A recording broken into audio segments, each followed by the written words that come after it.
కీర్తనల గ్రంథము 27వ అధ్యాయము. దావీదు కీర్తన.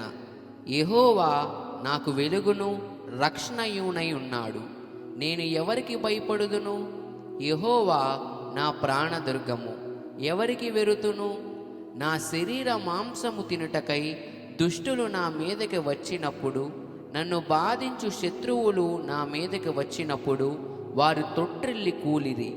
నాతో యుద్ధము చేయుటకు దండు దిగినను నా హృదయము భయపడదు. నా మీదకి యుద్ధము రేగినను దీనిలో నేను ధైర్యం విడవకుందును. యెహోవా యొద్ద ఒక వరం అడిగి తిని దానిని నేను వెదుకుచున్నాను. యెహోవా ప్రసన్నతను చూచుటకును ఆయన ఆలయములో ధ్యానించుటకును నా జీవిత కాలమంతయు నేను యెహోవా మందిరములో నివసింపగోరుచున్నాను. ఆపత్కాలమున ఆయన తన పర్ణశాలలో నన్ను దాచును. తన గుడారపు మాటున నన్ను దాచును. ఆశ్రయ దుర్గము మీద ఆయన నన్ను ఎక్కించును. ఇప్పుడు నన్ను చుట్టుకొని ఉన్న నా శత్రువుల కంటే ఎత్తుగా నా తల ఎత్తబడును. ఆయన గుడారములో నేను ఉత్సాహధ్వని చేయుచు బలులు అర్పించెదను. నేను పాడెదను, యెహోవాను గూర్చి స్తుతిగానము చేసెదను. యెహోవా, నేను కంఠధ్వని ఎత్తి నిన్ను ప్రార్థించినప్పుడు నా మనవి ఆలకింపుము. కరుణతో నా కొత్తరమిమ్ము.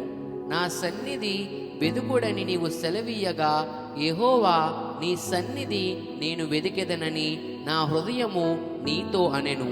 నీ ముఖమును నాకు దాచకుము. కోపము చేత నీ సేవకుని తోలివేయకుము. నా సహాయుడవు నీవే. రక్షణకర్తవగు నా దేవా, నన్ను తెగనాడకుము, నన్ను విడవకుము. నా తల్లిదండ్రులు నన్ను విడిచినను యెహోవా నన్ను చేరదీయును. యెహోవా నీ మార్గమును నాకు బోధింపుము. నా కొరకు పొంచియున్న వారిని చూచి సరళమైన మార్గమున నన్ను నడిపింపుము. అబద్ధ సాక్షులను క్రూరత్వము వెళ్ళగ్రక్కువారును నా మీదకి లేచియున్నారు. నా విరోధుల ఇచ్చకు నన్ను అప్పగింపకుము.